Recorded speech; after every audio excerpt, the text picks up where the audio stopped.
Good evening and welcome to Deep Dives number 5. Tonight's event is part of Thames Festival Trust project London Lost Village, which runs with support from the National Lottery Heritage and Trinity Boy Wharf.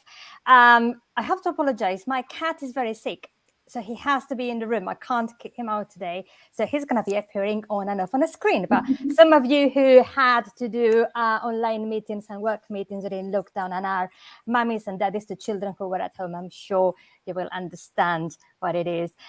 Tonight, we are actually going on a very important journey because we're going to talk about the very same thing that gives name to the whole project that this talk is part of, London's Lost Village. Because when we talk about a real London's Lost Village, we are talking about Orchard Place.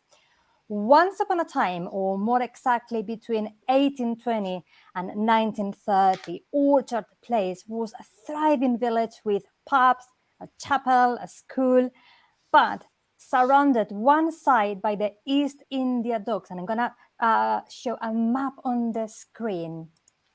There you go. And on the other by Bow Creek and the River Thames, it was also an isolated community cut off from the rest of the Isle of Dogs and the rest of London.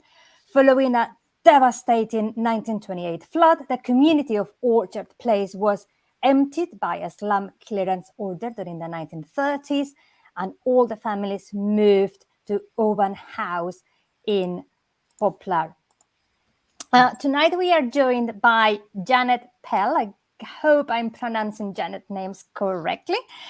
She was born in Oban House and whose family came from Orchard Place and has a lot of memories to share.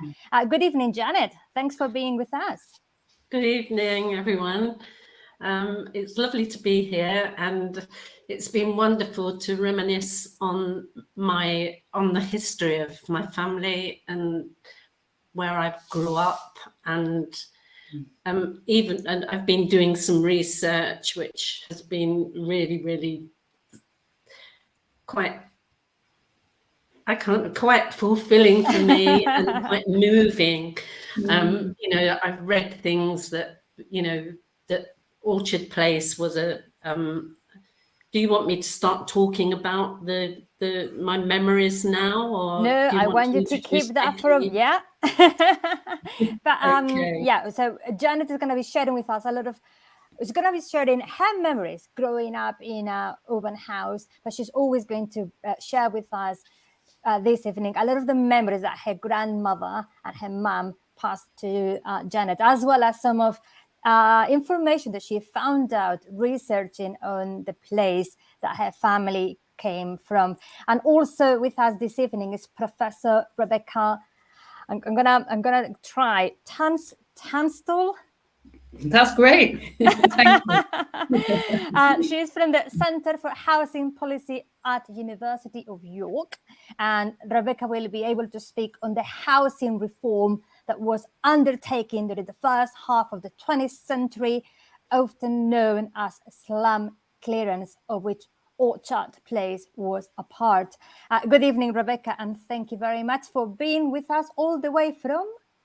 Well, I'm actually in Brussels at the moment, not York. I'm sorry to be in the wrong spot, but it's really nice to join you from wherever, and I'm really looking forward to hearing more about Orchard Place. I have to say, I think I'm the only one in England tonight, because I think Janet is joining us from lovely Italy. And remember that from wherever you're joining us tonight, if you are watching us live, you can participate, you can write a comment with a question or let us know what you think about tonight's subject. And if you have to go and you can't stay for the whole of the evening, no worries, because the whole video will stay here on the Thames Festival YouTube channel and Facebook page.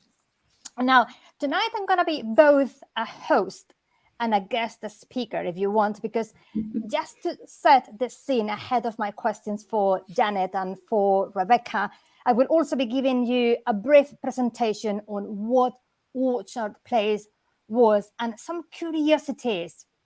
Let's have a look at Yeah, that's how Orchard Place looked like in 1924.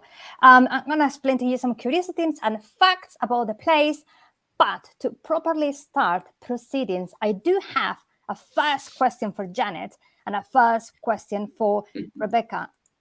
Janet, before I give my presentation and you talk about your memories, I do want you to tell us right now, your family comes from a village that does not longer exist. How important is it for you that people hear and learn about what Orchard Place was? Okay, it was a small community fishing village to begin with, and I think family and the community spirit was so important to the whole of that little tiny community that no one really knew about. And my family, my grandparents, my great grandparents were very family orientated, and I am too. And I love communities. I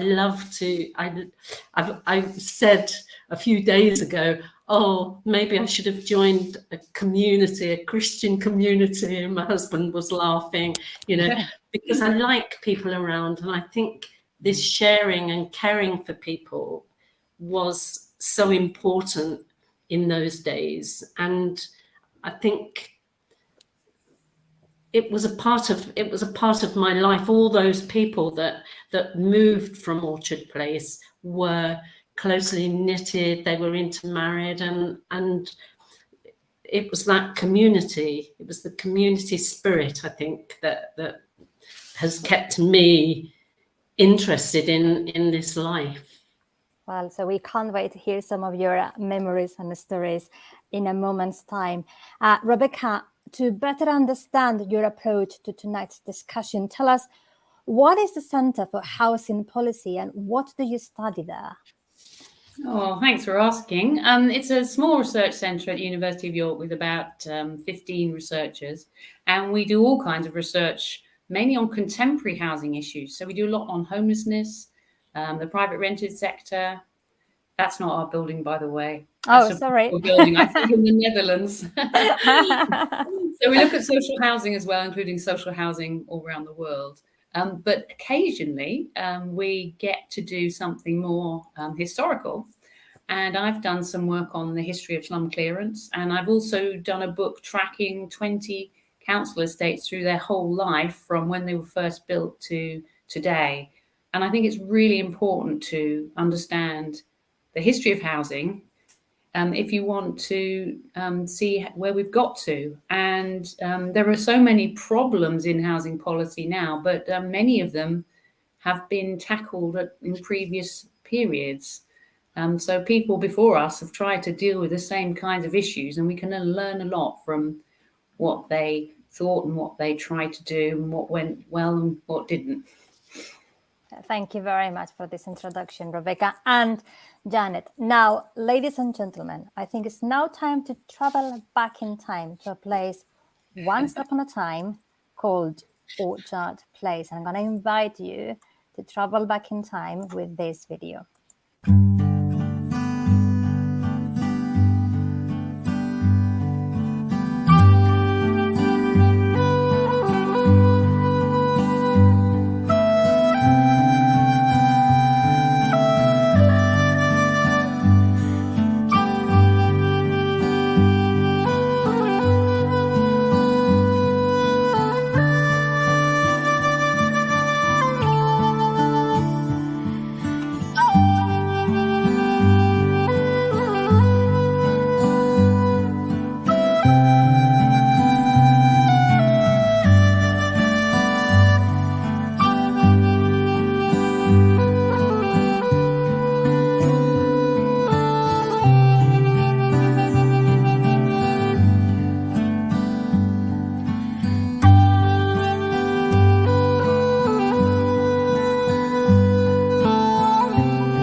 Now, I recently went for a walk around the area to see where Orchard Place had existed and how it had been surrounded by water, the East India Docks, Bow Creek, and of course the River Thames. And whilst I was doing my walk, I actually found out, and I think actually that is an excuse or a reason for me to invite and encourage all of you to go and visit that area. But on a road which is still today called Orchard Place, which leads to Trinity Buoy Wharf, as part of a previous heritage project, Trinity Buoy Wharf had installed a series of panels with information about Orchard Place and the East India Docks, which are still there and can help you get a better understanding of what the place was.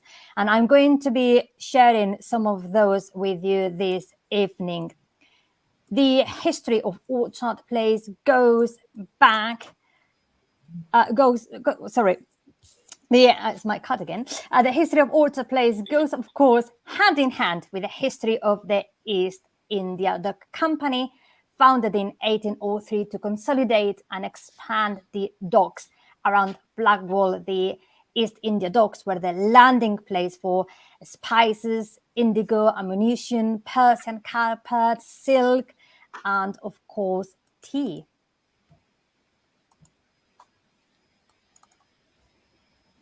Shipbuilding was, of course, also very, very important for the area. Orchard Place was home to the great shipyards of Perry, Wigram and Green, the Samuda Brothers, Ditchburn and Mere, and the Thames Iron Works. I think I also got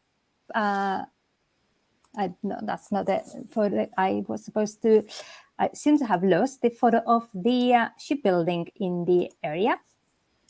However, let's continue. And I'm so happy because I actually had very beautiful ghost signs that I took in the area. If you go for a walk in the area, there are still a lot of signs from Iron Works, Samuda Brothers. So you go for a walk in the area, you can still see some of the signs from the shipbuilding companies in the area.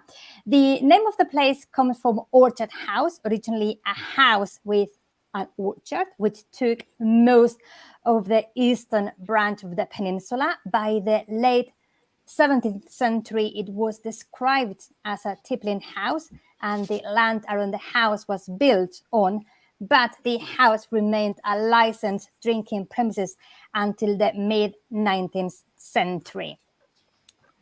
Between 1820 and 1930, there was a thriving village on Orchard Place with several pubs, a chapel, and a school, and the villagers worked in the local factories and on boats and ships. And I don't understand why. I seem to have lost some of the photos this evening that I wanted to show to you, but see if you can see this one. So yeah, so we're talking about factories.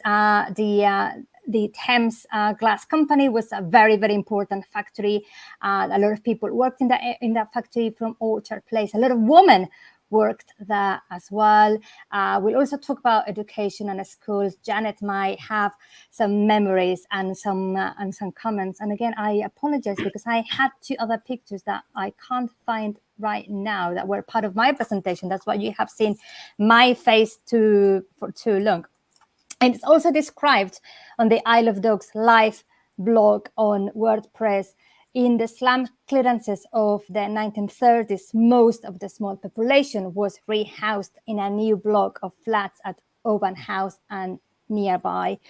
And among those rehoused in Oban House in a nearby Poplar was Charles Lamin, who wrote down his recollections in 1935 about life in the lost village. And he said, from the start to the present, we have never had either a butcher, a baker, a barber, a post office, police station, or pawn shop, or seen a tramway or a bus in our neighborhood. So we have to do all of our domestic businesses in Poplar via Lynmouth Road, which is a long and lonely walk, especially by night. So that was the recollection from Charles Lamin, who was rehoused and moved from Orchard Place to Oban House. And the 1930 Evening News said of the area, "The world forgetting, by the world forgot. That is Bow Creek. It's not easy to get there. Even the people who live within a mile of it, the people of the noisy, crowded East India Dock, have never heard of it." Well, Janet, you have heard of Orchard Place because that's where your family come from. So now is the moment for you to share with us some of the memories from your grandmother and your mother passed to you about life in Orchard Place. Well, I know there were 3 generations that came from Orchard House. My great-grandparents, and you spoke about a Lamin. Well, my great-grandmother was a Lamin, Esther Lamin. So she married my great-grandfather, and my great-grandparents. My great-grandfather's name was Woods. Now, I've done some research on that name, and he didn't come from Orchard Place. So I haven't found out where he came from, but I heard there were a lot of gypsies in that area at that time, and the name Woods was a gypsy family. I've not I don't know that. Then my grandparents were there too, and my mother was actually born in Orchard Place. She went to the school, which was it wasn't the big school that the photographs show off. She didn't go to Bow Creek School. I remember my mother saying it was a mission hall, or it was a church hall that they went to. She was born in 1924, so it would have been later than that photograph. Uh-huh. But my mother was quite intelligent, considering the times of schooling and that. And my grandmother always said what a beautiful place it was. She loved living there, and there was lots of green and not parks, but she said fields. She said there were fields all around, which the photos don't really show that. Mm-hmm. And can I just add that there was no law there. If there were problems with families, that they would sort it out between them, and that went on till later. I read that they were really rough and difficult people, but they weren't like that. They were caring, and they cared about their community, and they cared about families. So I kind of disagree with some of the historical facts. I have read a lot of things that confirm what you were talking about it was not the wild west that sometimes people describe, and I got something else from Charles Lamming that talks about the education in the area. And I do have to apologize. My presentation, which I spent the whole day working on, was a bit of a disaster because half of the photos I uploaded to the studio disappeared. So I was talking when I was supposed to be. I should have been showing some of the photos whilst I was talking, and that's what I got a bit lost. But some of the photos that I have now been able to retrieve that were lost when I was doing my disaster introduction about Orchard Place. Well, this is the one I showed when I was talking about people in the area lived in factories like the Thames Plate Glass Company, and also worked in shipbuilding. And I said, if you go for a walk, you do see a lot of ghost signs that remind you of the maritime past of the area. And as one of the photos I wanted to show, you go for a walk, you kind of still see some of these signs talking about the shipbuilding companies that operated and were located in Orchard House. And we also talked in my disaster intro about the place being called an Orchard Place because Orchard House, which had stood in the area, and then eventually became a pub and a drinking premises, and the estate was demolished and rebuilt, but the pub or a place for people to go and drink and have a cup of tea stayed there for more centuries. And this is not an illustration, a photo of Orchard House, but it's how it would have looked like. And it made me think of what Janet said, that there were actually quite a lot of green areas, even if in the photos that we are showing, we can't really see that. Let's talk about education. What do you remember what did your mom or your grandmother tell you about school education? Because what we have read, for example, is that well, let's have a look at these photos.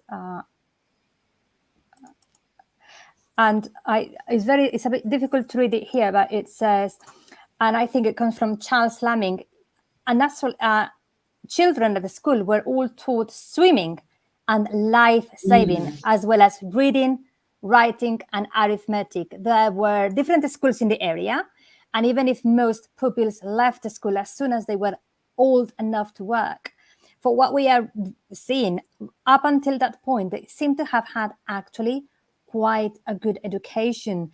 And there was also a junior school near one of the pubs, the Crown pub. When it became too small, a new school was built by the School Board of London.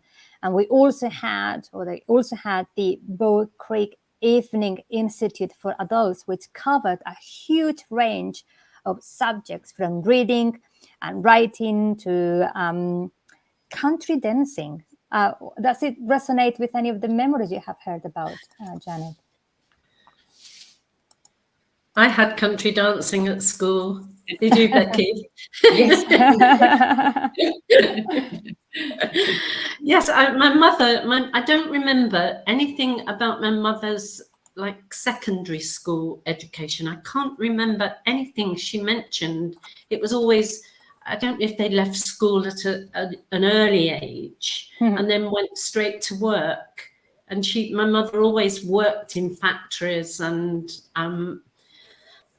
she didn't do anything really apart from housework and to go to work.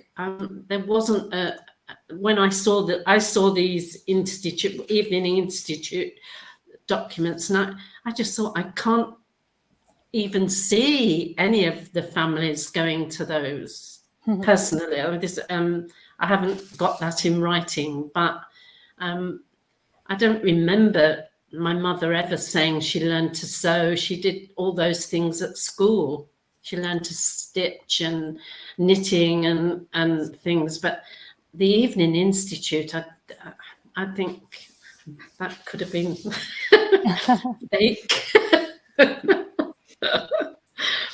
I don't think anyone went out in the evenings, and only to the pub, probably.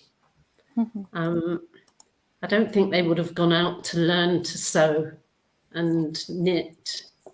And these words by Charles Lamming, and the fact that they didn't have a butcher, a baker, a barber, a post office, fire station. He says, we had to do all of our domestic businesses in Poplar, BLE, Moose Road, which is a long walk and lonely walk, especially by night. This feeling of being in an isolated community that is separated from the rest of London, from the rest of the world. By one side, you have the Thames River, the other side, the Bow Creek, the other side, East India Docks. Those words of Charles about, to me, these lines, I can get that feeling of being like an island community, an isolated community. Does it resonate with what your mum's and your grandmother's memories? Yes, I don't think they went anywhere. They just stayed in this little tiny hamlet. And as I said earlier, it was a thriving fishing village. So I think they probably ate lots of fish. I can remember my grandmother always cooking fish for my grandfather. And I just don't really, personally, I'm not, I know I'm supposed to be giving information, but my own belief is that I don't think they needed to leave the island because they had chickens in their back gardens. And I remember one of my cousins saying that there was a pig sometimes in people's gardens.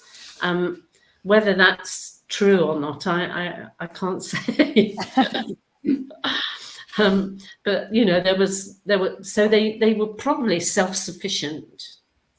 My grandfather, I remember my mother saying my grandfather, he was a seaman, and when he came home once, he'd brought a monkey, and this monkey was running around the little village, tormenting everyone. So I just think it was a tiny little island that was strange. They spoke a different kind of language, and I don't think they were the same as people from Poplar. Which is going to make very interesting. Poplar. I don't think they were the same breed. They were different. They were like a little community, island of people that cared about one another, a little community, a hippie community in the old days. Janet, what can you tell us about the 1928 floods and how the process of moving families up to Poplar was? What did your family tell you about those life-changing years? Well, I think this was a big change for them. Well, it was, because they were suddenly, their families were spread out. I know families that were given like 2 or 3 flats in Oban House, as they were all living together down in Orchard Place. So this is when I think families started to separate, and but the flood, it washed everyone out. But I don't think they were prepared to be moved. I think they would have stayed and stayed and stayed, and they weren't prepared to leave their community. They were moved to Oban House, which it was a community, but it was different. It was like moving someone to the moon, I think. They probably didn't know what a bath was. And I lived in Oban House, and the kitchen the bath was probably a tin thing hanging on the wall in Orchard Place. But there was this bath with water, with a tap on it in the kitchen. And I think it was a big shock to them. And deep down, I think it shouldn't have been done. I think maybe because they poured the houses down. I think they poured 100 cottages down in a really short period of time. And well, this is what Charles Laming said of those of that moment in time in 1935. He said the Orchard House is in the shape of twin peninsulas. It was populated about 120 years ago. On the site was built about 100, as mentioned, 100 two-storied cottages, and also several factories. 30 or 40 cottages have since been demolished. This is, he talked in 1935. So by 1935, 40 have already been demolished. And he says, to make room for improvements. Well, it wasn't really for improvement. It was to demolish and clear the area. And he says, and the rest are now condemned as have been declared unfit for human habitation. Well, I'm sure it was in our eyes today. Mm-hmm. But in those days, I think people just got on with their lives and just made the best of what life brought them. But I don't think, I personally don't think it was a good thing to suddenly up whatever, take all these people. To move everybody from the village to one great big sort of like community. In fact, they must, thinking about it, talking about the number 100 cottages, there were 90 houses in Oban, 90 flats in Oban House. So they'd obviously accounted for the families. And I think they knocked those houses down and they built factories and industry on that land. That's what they were. That's what I think they were doing.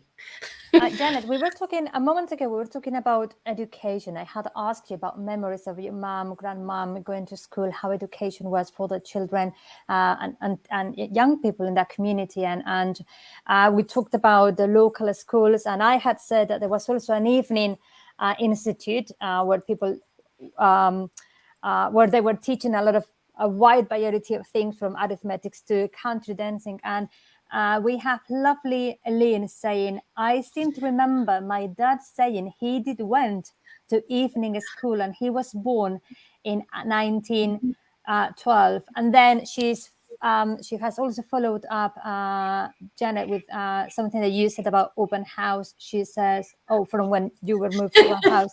I know Eileen. Which we used to eat our meals of.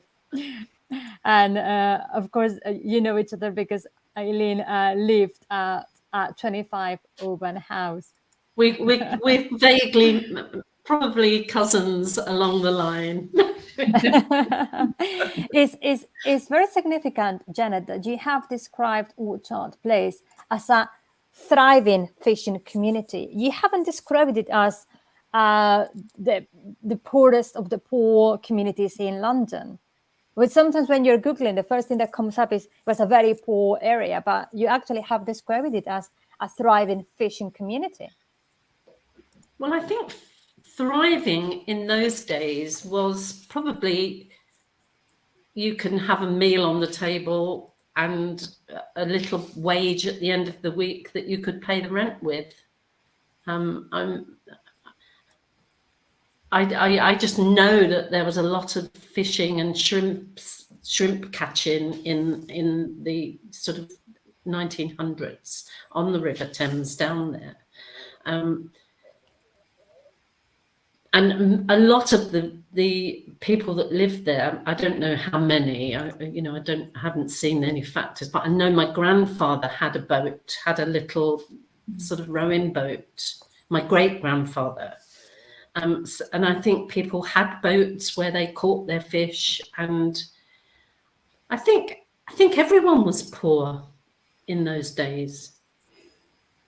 But that community had access to the water, so there was a local business, there was work going on for these people and a way of feeding your family, because obviously you were surrounded, as we keep repeating, by water. No, but I think it's important to make those distinctions. Like, it was a poor area, but it was a thriving in terms of those people had something to do, had the work they could do, and had means to provide for their families. And I think that's an important distinction. So I'm very happy that you were describing it as a thriving fishing community. I think it's more realistic. There was also factories. There were also a lot of factories there, glassworks, and later years there was a syrup factory because my mother worked there.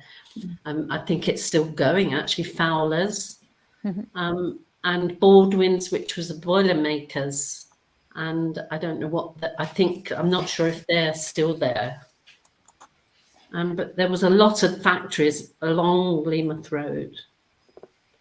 And what was it like to be born, to grow up in the Oban estate, in Oban House? And how was life once they had been moved? Okay, I was born in that house that is facing you, the bottom floor, with no curtains. I was born in number 64, and I later lived on the 3rd floor up, where there's some little people looking over. Eileen, who we spoke to earlier, lived we called it the other end, the end block, and it was wonderful. Yeah, I think Eileen lived on the 3rd floor in the corner, maybe the top floor. And everyone knew each other. They were intermarried. The families that lived in Orchard Place, nearly all of them lived in Oban House, and it was amazing. It was wonderful. I had a wonderful childhood, and there's nothing like it today. The community, there was never any. I'm sure they were very respectful people. Everybody was very clean. This is why when I hear about, it was a poor place and whatever, everybody kept their house beautifully clean. My grandmother used to scrub the floor on her hands and knees with a scrubbing brush, which they were already doing back in Orchard Place. Yeah. And we were talking about it today, about how clean the children were. We had a bath every Friday. To today's standards, we'd probably say, oh, we weren't very clean, but everyone had a bath every Friday, and your hair was washed, and they weren't poor. And when I see slum pictures of children with, filthy and that, even though we were poor, we didn't have hot water. We had to heat the water up. Even to have a bath, you had to heat the water in a thing called a copper. But everybody did it. You didn't have that dirt and that you see. I often think, well, where were they? Maybe in the earlier days when there wasn't soap or something. But when we lived in Oban House, we were a clean, respectable lot of people, community. And what was the feeling among the people of your mom's and your grandmother generation? Because obviously you were born in here, but your mom and your grandmother generation, they had been moved from a village that then disappears. It's like you're nearly like a survivor. Like your homeland has disappeared. Was there a feeling of sadness or nostalgia or melancholy that? Well, my mother would go to my grandmother's house every evening. Every evening she would cross we called it the playground, because she lived at the other end, and she would go to sit with my grandmother every evening, and sometimes they would go to the shops, to the market on a Saturday together. Christmases, we all went to my grandmother's. But I think it was a big step for all the families. I think to have to fit in with this it was like moving to the moon, I suppose, from this close-knit community to suddenly having to try to be modern and have a bath every week. And this is when I was a child. We had like a coal man would come with his horse and cart and bring coal, and he would carry it to every house, and there would be milk. A milkman did the same, and the bakers, and there was a small shop nearby, and one or two shops that you could walk to, and it was an easy way to live. In the old days, they didn't have that. They had to probably make their own bread, or and it was totally different. They had to be modern. It was coming from an old story to a new one. Janet, you said, looking back, you now think it was the wrong thing to do. Mm-hmm. What do your mum, and again, I'm trying to understand how the people who were living in urban states from your mom generation, who had been living in Orchard Place, and then they are rehoused in urban estate. What did they agree with that? Did they already say we are sad this has happened? Were they? Yeah. How did they feel about the fact that they had been moved and rehoused? I don't remember them ever grumbling about it or saying anything. They didn't. No, I don't remember anyone saying, "Oh, isn't it awful living here?" Because there was still all the people that lived in Orchard Place, and I just think they had to change their ways of living, and I'm not sure. I don't remember my mother saying how awful this was, moving here. I'm sure it saved a lot of walking. Because you said you'd been to Leamouth Road. Yes. How long they used to call it the Wall when I was a child. And I remember my grandfather taking me to the pub there on a Sunday from Auburn House when I was 4 or 5. And I remember crying, saying, "Oh, I don't really want to go with Granddad. It's too long away." Well, to me, I have to say it was very interesting and very beautiful to go and visit the area and really get a feel of the particular geography and location of the place. It is really sort of not now with the bridges and all the infrastructure that we have at the moment, but it was really, as you can see in the map, it was an isolated community. You have the water from the East India Dock to one side, you have Bow Creek surrounded you at the other side, and then you got the River Thames at the other side. So it was very, yeah, I got a bigger connection with the history of the area once I had gone for a walk in the area. Becky, I could see you moving your head a lot when Becky, I've been yakking. No. What I mean is, I could feel that Becky had a lot of things to say when I was asking Janet about how Janet's mom and that generation feel after having been rehoused and moved. Becky, I know I had this question for a bit later, but I think I'm going to ask you now your first thoughts on how do you feel? How do you think, also based on your research, that people like Janet's mom or people that were in that situation felt having been forced to move and being rehoused?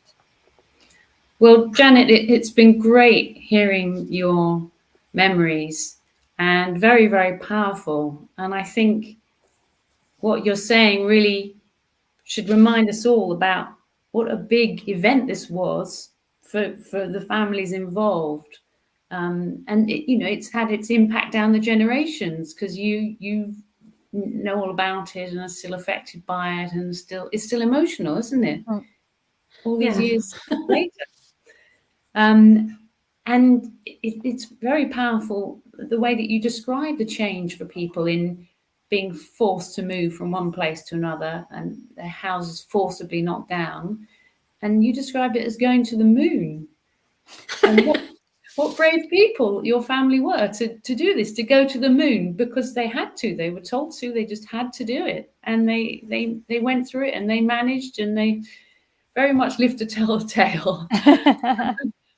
But your story is extremely powerful. But when you think that this process happened for so many people, in the last 100 years, 2 million English families, let alone the rest of the UK and the rest of the world, 2 million families went through this process of being told that their homes were going to be knocked down and they had to move somewhere else. And that's 2 million families. That's 4, 5, 6 million people who've been through this kind of dramatic thing of being sent to the moon for the public good, for their good, according to the powers that be at the time. And so I think this is a massive part of Britain's history that's not really recognised. And it's changed so many families' lives, and it's changed so many neighbourhoods. And to some extent, it's sort of lost, isn't it? Because Marietta, you were describing how you went around and tried to find the signs in modern day Orchard Place. And there are some literal signs, but the story isn't very present, even though it's a big, big tale. Mm-hmm. I was, when I was living in London, I was living the other side of Bow Creek. I was in the Royal Docks, and I had done a lot of history and heritage events, talks, meetings about the history of the mostly the Royal Docks. But I thought I was very familiar with the history of the Isle of Dogs as well, and I had no idea. Once upon a time, there was a village, a community called Orchard Place that had completely been demolished, vanished, disappeared. Rebecca, you made a very good point, because it helps me link to the list of questions that I had prepared for you. You were saying what we're talking about today is a very important part of our Britain history. So let's go back and look at that history, slum clearance and relocation in general. When did local authorities first get powers to do that for rehousing communities the way they did at Orchard Place? Well, really, all through the 19th century, local authorities, such as they were at that point, because they were quite small and weak in the early 19th century, and campaigners were worried about the situation with bad housing in the big cities. The cities had grown through the Industrial Revolution. London had all this expansion of docks, for example, in the East End, factories, all kinds of stuff going on, the railway building, and this huge growth in population, and the housing wasn't keeping up. And people on lower incomes are forced to squash together in very bad situations, damp and not weatherproof, cold homes, sometimes dangerous homes, and people were struggling to make their lives in difficult circumstances. So local authorities really wanted to do something about homes that they thought were unfit for human habitation. And I think this is all, good. It was good that they were thinking in that way, but they should have asked residents what they thought. And that is the huge problem that haunts this whole issue of trying to deal with housing quality problems through demolition. And it's still with us today, this same problem. So in the late 19th century, local authorities in Britain got the power to knock down individual homes that they decided were unfit for human habitation. And they then got the power to knock down whole areas where there were lots of homes that were in bad shape. The definition of being unfit was a little bit flaky.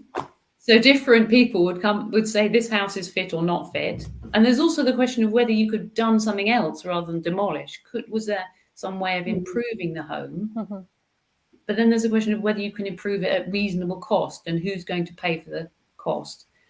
So they started off with these bits of legislation, but really nothing much happened because councils they had the powers to do this, but they didn't have the money to do it. And also they soon realized that if they knocked down bunches of homes, then the people who were made homeless would have to go and move into the next door neighborhood, and it would become even more crowded. So it took a long time to build up the power for public authorities to actually do something.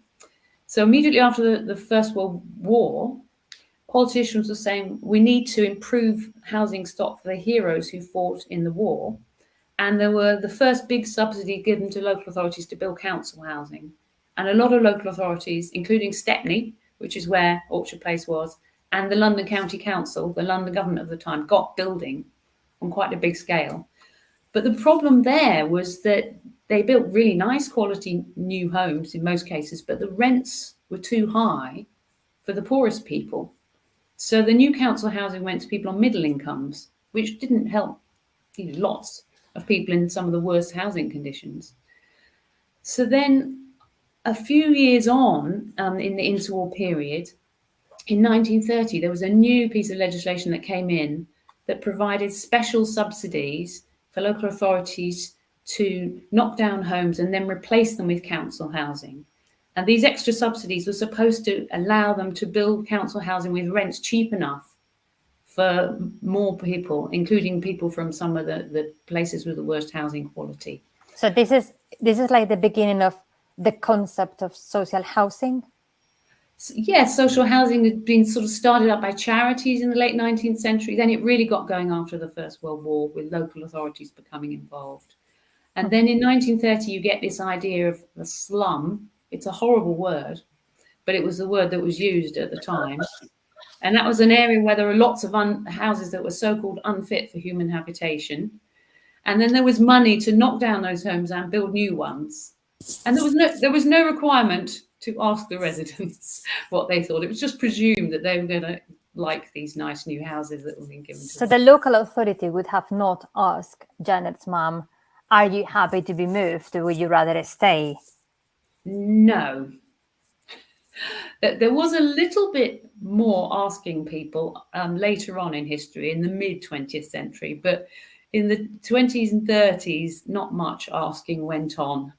And it was partly the way things were at the time. There was a lot more deference expected by authorities and given by members of the public to the police or the council or the government. But I really hope that we've changed our ways since then, all round. Rebecca, I sort of understand why, and Janet, obviously, I'm might be jumping to conclusions, because obviously I haven't. It's just where my mind is going. I sort of understand why Janet is finding it difficult to say whether her mum was happy or unhappy, or whether they were sad, or whether they just trying to get on with this, because it kind of reminds me a bit, and again, apologies if that's not the case, but what is occurring to me is that it's a bit like a lot of people from the post-war generation. They didn't talk about the war. They just like keep calm, carry on, and they never talk about the war. Now we talk a lot about the Blitz and the war, but not people of Janet's generation, but people from like Janet's mum generation and people who lived through the Second World War. What we have heard from people in Janet's generation is that previous generation didn't like to talk about the war or the trauma, the things that they went through. So I don't know if that's one of the reasons why perhaps Janet is not able to tell whether her mum was sad or not, or just like had to get on with things as they were. But in your having studied this, Rebecca, what can you tell us through the stigma carried by residents coming from clearance areas? How difficult is it for them to adapt to any reality? Well, I was saying that this word slum is quite a nasty word, and the whole policy was called slum clearance. So the whole policy was wound up in this word. There's been, throughout history, a big problem of people getting mixed up between a house being in bad condition and the health of the residents, and then sort of moving on to maybe their moral health, and whether a whole neighborhood that has lots of bad houses may also have bad people in it. Maybe it's the people that are making the houses bad. These theories start to build up in outsiders' minds. Mm-hmm. And so it was quite common that there'd be a real stigma attached to people moving from the so-called slum area into new housing. And I mentioned that I did a book that looked at 20 council estates over time, and some of those were linked to slum clearance. And people told very sad stories about how on the day they moved in, they had to be deloused. They had to go inside a van filled with insect killer, and all their clothes and all their furniture had to be deloused as well. But because the authorities thought that they might have fleas or vermin, and they didn't want it to go into the new place. But they didn't ask the people. They just told them they had to do this for the good of the buildings and the good of the new area. And obviously that was very humiliating if it happened in public. And as you say, Janet, I mean, a lot of people are very proud of being clean and put a lot of effort into it and didn't like this kind of horrible treatment. When we went to school, I don't know if you had that in your day, but when we went to school, every so often, we used to call them the knit nurse used to come, and she would look, every child in the school would be weighed, there'd be see how much they weighed, and they would have their hair looked through to see if they had nits or fleas. And looking back, that was awful. You know, you'd get the odd child that was like pushed out, and he'd have his head, you know, he'd come to school the next day and he wouldn't have any hair. They'd obviously shaved his hair. I can remember, you know, sort of like the one little boy, and he didn't come from Oban House, but he was at school, and he, you know, he was forever having he didn't ever have any hair. Oh dear. Well, I must say, I do remember the knit nurse as well. I was school in the 70s, but at least it was a treatment that was, you know, everybody got checked. Yes, yeah, but it just shows that they were looking at this kind of thing. You know, I wonder if they did that in Essex, or I think it was London. Yes, it was in London where I grew up.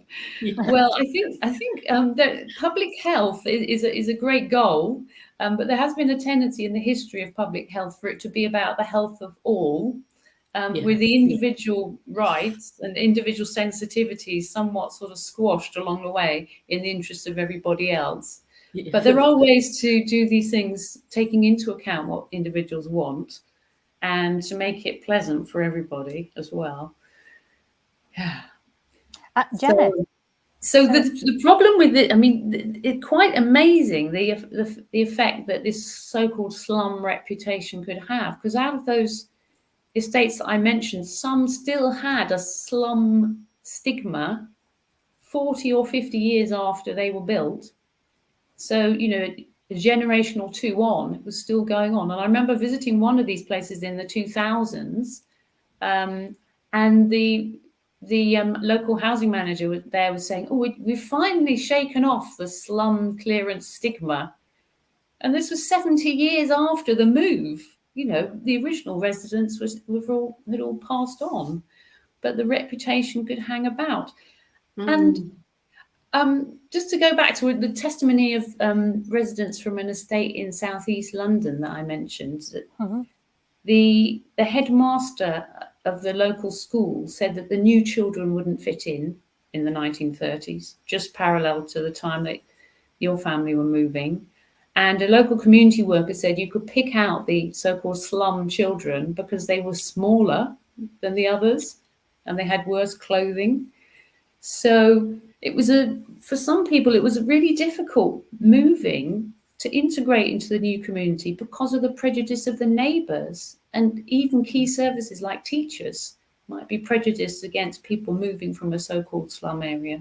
Which I was actually going to ask Janet, which I didn't ask her before. Janet, do you remember if your mum or yourself experienced, or people from Orchard community who had been moved to Oban House, did you experience people from other parts of Poplar being a bit judgmental, looking down on you because you came from the slum clearance? I don't think so, because this is my experience. I just felt we were still, Oban House was still a community. It was still, and we had 3 streets that ran from Oban House. Was the bottom of a road, and there were 3 streets that led down to it from the main part of Poplar. And I don't really I had 1 or 2 friends, but it was always people that came, like when I was a child, it was always like kids from the streets that came to Oban House to play. We very rarely went to their streets to play.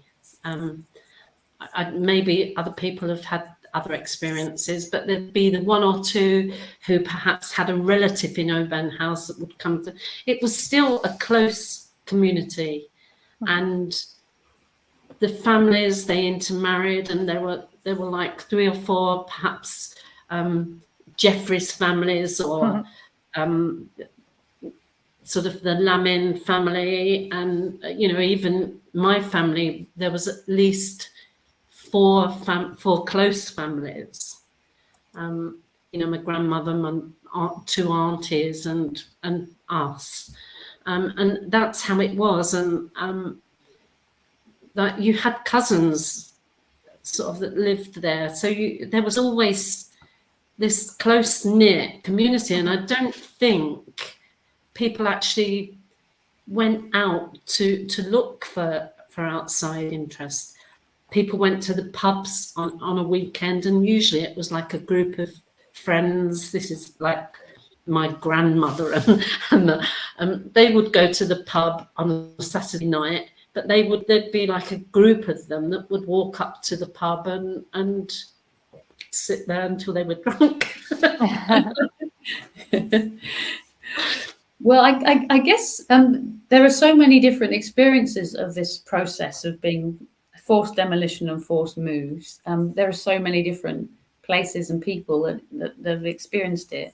But one special thing about what happened with Orchard Place and Oban House is that it was a relatively short move, and lots of people moved together, even if not everyone. That was brilliant. Yeah, that seems to have made it really a different experience for everyone. Yes, because you're not the outsider in the middle of a unknown community. You have the whole community has moved with you.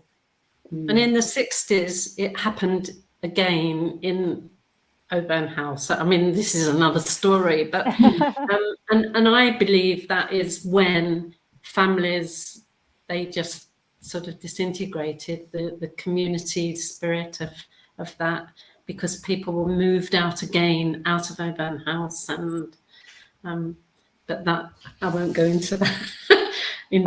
That is another story. But we can go to that sort of period with Rebecca, with Becky, because I was going to ask you, Rebecca, how did things evolve during the second half of the century? Oh, well, so there was this big burst of slum clearance and redevelopment in the 1930s, but then things went on to pause when it was the Second World War. And what happened then was really the housing situation went backwards, because about 250,000 homes were destroyed by enemy action, and there was almost no new building and not much repair. So the national housing stock, was in much worse shape at the end of the war. And then for the first few years, there was a lot of effort put into just building, because there were so many homeless people at the end of the war, people living in army camps and things like that. But by 1953, there was a renewed turn to dealing with unfit housing, and again using the same idea of slum clearance and the same kinds of subsidies and the same linkage to new council building. And in fact, the clearance that took place after the Second World War was bigger than the First World War programme. So it was really big and went on through the 50s, 60s, and then into the 70s, when it began to sort of slow down. And it slowed down in the end for multiple reasons. One was that some councils around the country had got less unfit housing. They finally got to the point where housing quality was quite good everywhere. In other places, clearance had become unpopular, because people began to say they wanted more of a say. They didn't want their houses knocked down. They didn't want to move. Or people began to say, we can actually do these places up. We don't need to knock them down to improve them. But I think the real reason overall, the most significant reason, was at the same time central government and local government wanted to spend less money. So there was a period of austerity in the late 1970s and cutbacks on all this housing spending. And is there anything like this going on today? Well, I'd be really interested to hear from anyone watching and listening about this. But certainly there's been a small increase since the 1990s in demolition of housing, and for the first time, significant demolition of social housing, which was supposed to be the answer to all these problems. But of course, itself is now aging and to some extent, not keeping up with standards. And I can say more about that, but let's see if anybody raises it and wants to talk about it. And you had a chart that you wanted to talk about. which shows some of the numbers you were referring to. So I hope everybody doesn't turn off now they see a bar chart. But this house is not down. And you can see that in the 30s there was a big burst of action, but then it was really after the Second World War that the truly big numbers of homes were demolished. And so if you think of the people affected in those years, many of them are still around and can tell the tale of those experiences. But this chart actually tells the story that we were talking about, because we can see a very high, very big peak in 31-39, which is the time frame for what happened in Orchard Place, and families moved to Auburn House, and then we see again peaking in the post-Second World War years, Becky, as you just described it. So it is a very good graphic that gives us, like in a second, an idea of how things evolved since the 19th century to nowadays. And I know, and just to say, those numbers were not just hundreds, but they were hundreds of thousands. So that in the 30s, it was more than 250,000 homes. So that's 250,000 families affected. There's a lot of family stories, a lot of families whose stories changed dramatically and drastically.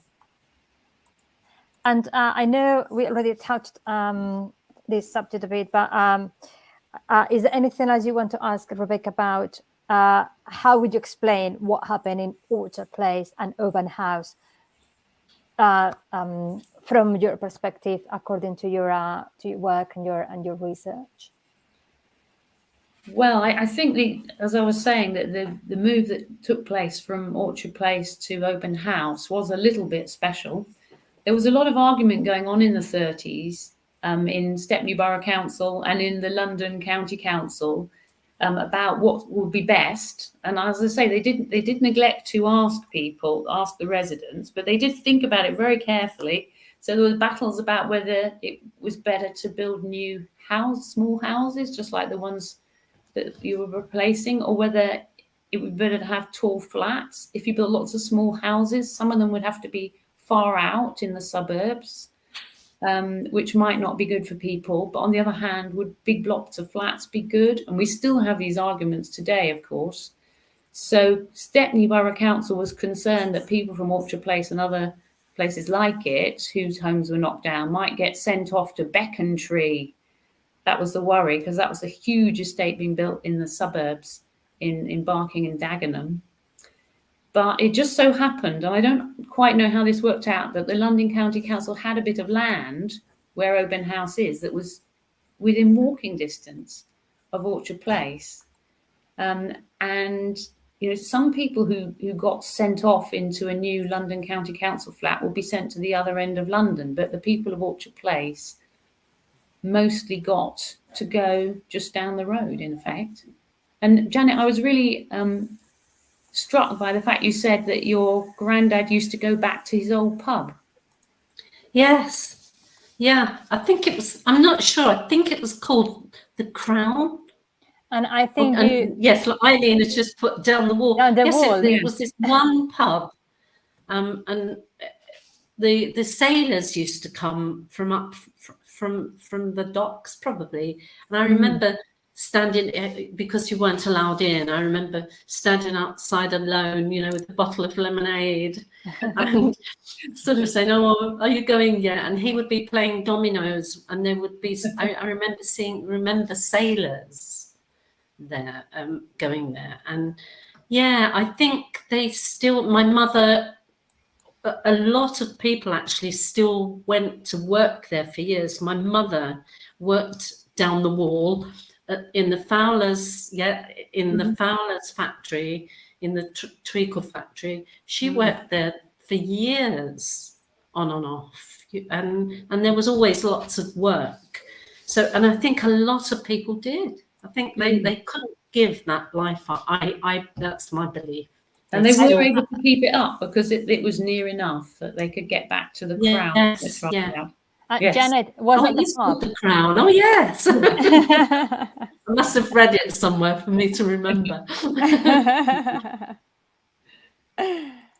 And Becky, what would you like to add about what available evidence suggests residents thought about clearance and relocation in general? We were talking about people have different memories and recollections, and it seems to have been, in a way, a fairly pleasant experience for Janet's mum generation, because they were moved. You actually made a very good point. It was easier and nicer for them because the whole community moved at the same time, and they moved around the corner from where they were living. But it's not always the case, is it? Well, it was really interesting what you were saying, Janet, because you were saying that you thought perhaps that it shouldn't have happened and people should have stayed where they were. But on the other hand, there were some good things about the move. So it sounds like it's really hard to make a judgment, even just in one case. I think probably now I'm this age, and probably when I was a child, I never thought about it. But looking back of how families have split now, I have the same problem because I've moved to Italy, but I think later on in the years. After the move from Orchard Place, I think later they still had that community spirit. Even people that actually did marry someone and moved away, they were normally close by. They were normally in the vicinity of Oban House. But when the big move happened again in the 60s, was it? I think that's when they moved most of the families out into to Essex, and people had a choice of where to go. And I think families this community thing, and I've met a few people in the last few years on Facebook, and it's wonderful. I just get that feeling, just think, oh, it's so lovely. We were brought up together. We were children together, and our mums and dads, so they went out together, and every year, I'm going to tell you this, sorry if I'm boring you. No. Every year, all the women, they would say, a lady would come round, Edna Ashington, her name was. She would go round to every house and ask if they could put like 10 shillings no, it was really little money for a whole year. And then they would have this big coach, and all the women would go down to Margate, and they would call it Beano. And the famous Venus. A lot of royal dogs families have told me so many stories about the Venus. Yeah, it's wonderful, and there's so many memories, and it was so sad when the families started. I suppose really this is how, I don't know what the word is at the moment, I can't think, but this is advancement really in life. We all have central heating now. We didn't know what a central heating boiler was in the olden days, and I suppose this is what happens. Yes. My mother's probably in there. I was going to ask, is that a photo of no, I think that was probably my grandmother's time. Yeah, because this photo is this is not Oban, it's Orchard Place. It's Orchard Place residents in a fancy dress. So yeah, that's probably your grandmother. I mean, my great grandmother was the local midwife. Very important. I mean, I'm going back to Becky. And I think I'm going back to one thing we talked about earlier, and Becky, I think you're going to agree. Janet refers to this area as a thriving fishing community. We have these ladies looking splendid. We heard about the school. We heard about an evening institute for adults. We heard that children at the school were even taught how to swim. That's not really a slum, is it? It's so sad that the word slum was used to refer to these communities. Well, the word slum is supposed to refer only to the homes in a very technical way. It's homes that have failed a test of being good enough to live in. So it means nothing at all about how brilliant the community is or how nice the people are. But the two often are falsely rolled up together. So you can be the most lovely people living in terrible houses, of course. And the loveliest people deserve really nice houses. But whether slum clearance without a great deal of consultation or choice, or almost any, is the right way to go about it is another question. And Janet, you've raised it's about the connotations of the word, like, because I doing my research in the Orchard House, Orchard Place, I read that, and I didn't have all my notes now with me, but somebody in the late 19th century had described the place as like wild west, no law. Another theme is that insider versus outsider perspectives, and we're really lucky because Janet, you're an insider, and you've told us about the community from the inside. Exactly. I mean, that was more my point. Obviously, everybody deserves to be in a healthy environment and in a good house, but it's more about the like how some people imagined that area being like a rundown area, like Wild West, everybody drunk, because there was somebody in the 19th century who described this as and then he had to be corrected because people are well behaved, children go to school, a lot of people work. Well, I can't go into that now. I don't know. We've had the insider perspective. We've seen some photos of people in great outfits. But I think all people, especially nice people, deserve to live in good quality houses. And it was true that housing was killing people in the 20s and 30s. People had tuberculosis, they got diphtheria, they got all kinds of terrible childhood and adulthood diseases that were partly due to living squashed up together in freezing cold houses that were too expensive to heat. And of course, none of these problems have entirely gone away, but they are serious problems. So there were lots of people working in local authorities counting death rates, and we're all familiar with this business, unfortunately, from COVID. But they could see patterns, and they could see that in some areas people were dying younger and children were dying at higher rates because they were in poor conditions. And so you can see there's a strong motive to do something. And in the public health world, they felt that it was so obvious that something needed to be done that you didn't even really need to consult people. You needed just to push them into healthier houses. So in general, the big move from so-called slum quality houses into better houses did make it easier for people to lead healthy lives and has been an important part of growing life expectancy in the 20th century. I mean, people say that the biggest move was the introduction of sewerage in the 19th century, but it's council housing and other housing improvements in the 20th century that have given us the extra boost that life expectancy got in recent years, I think. But I think that the question of whether what contribution slum clearance has made and how good it is as a policy compared to other possible ways of improving housing is a really important one, and we should talk about that a bit. Janet, you were saying it's very difficult to evaluate things from your perspective, but then if you try and look at the whole country and whether using slum clearance as a way to improve housing conditions was a good idea from the health point of view, was it cost effective, did it achieve what it was supposed to do? In fact, despite the fact that billions and billions of pounds of public money were spent on this and millions of people were forced to move, no one's ever looked back and said, was it a good idea? Or, if you were going to do it again, how would you try and get the best bits out of this process? It's quite shocking, really, but it often happens with big chunks of public policy that no one ever tries to look at the whole thing. Yeah. Except me and my colleague Stuart. So about 10 years ago, I did a small project with Stuart Lowe from the University of York. We were really bugged by this issue of slum clearance because we felt that there'd been one story about it up until about the 1970s, and then the story switched on its head. So up until the 1970s of the last century, people mostly thought that slum clearance was a good thing. Slum clearance and redevelopment with new council homes.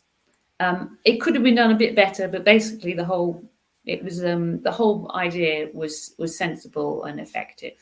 But then in the 70s, people began to switch, and they said that it was a disaster. It was a cruel policy.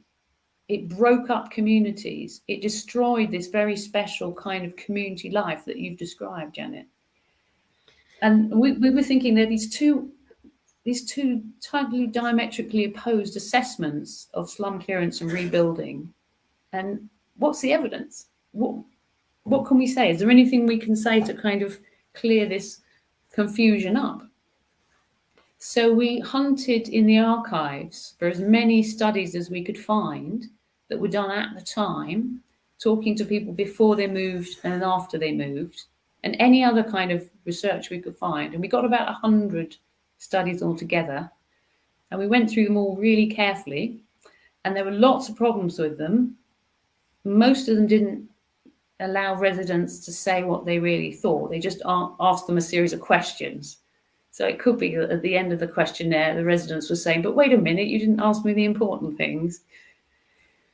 But looking at the evidence there was, we found that it was quite a complicated story.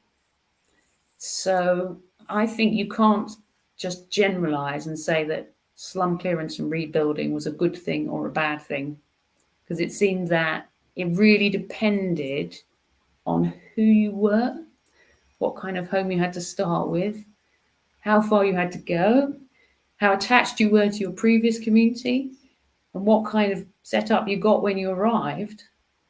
And things were quite different. For example, between people who were renting, people who owned in the so-called slum area, between young people and old people, people with lots of connections and people without.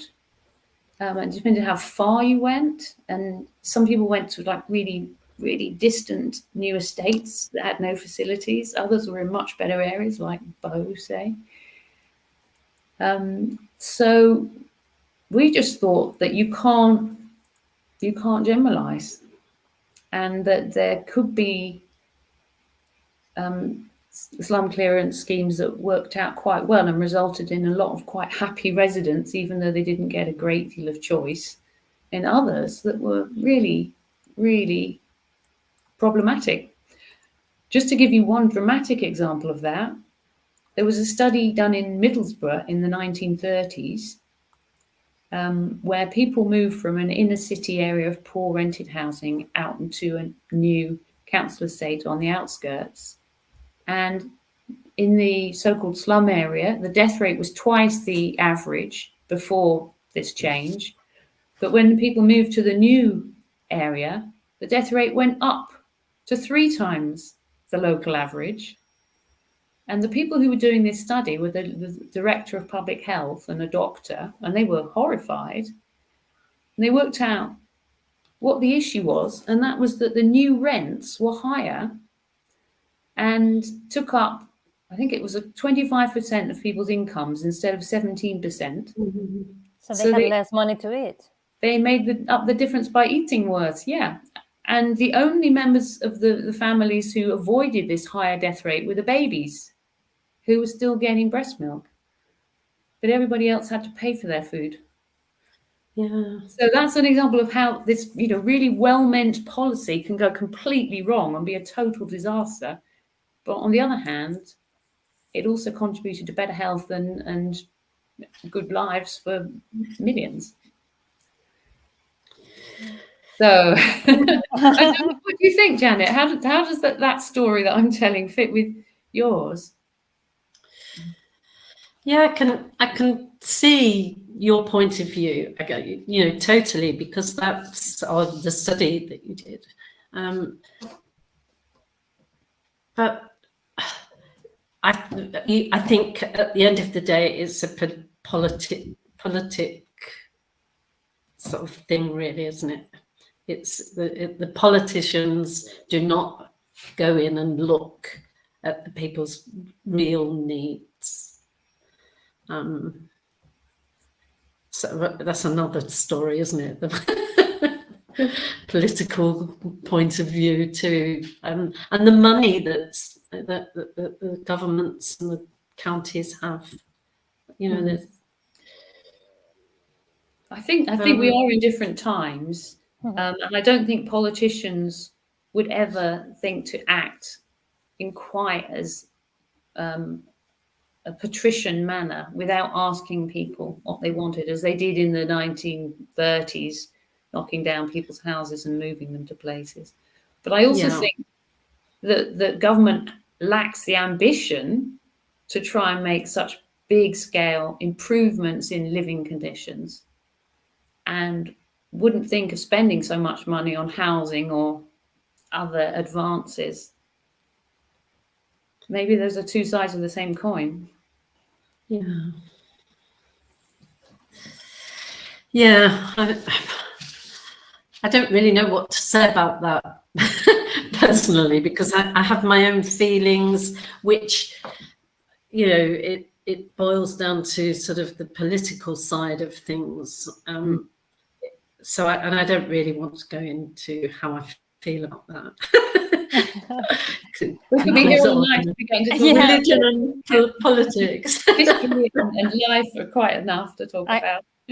I think one of the things I have realized tonight is perhaps a big difference made in the case of the families from Orchard Place. The fact that I just described, like, three things happened. They were moved all together. The whole community was moved. They were all moved at the same time, and they were moved around the corner till the point that Janet's grandfather still was going to the same pub whenever he wanted to go to the pub. So it was less dramatic and kept that feeling of being in a community. It's only that the community has moved from A to B, but they still had a community support. There was no one family being sent to Dagenham and another family being sent to somewhere else in Kent and another family is sent to somewhere else in Essex. And what difference that made, that they could keep that community spirit even having moved from one place to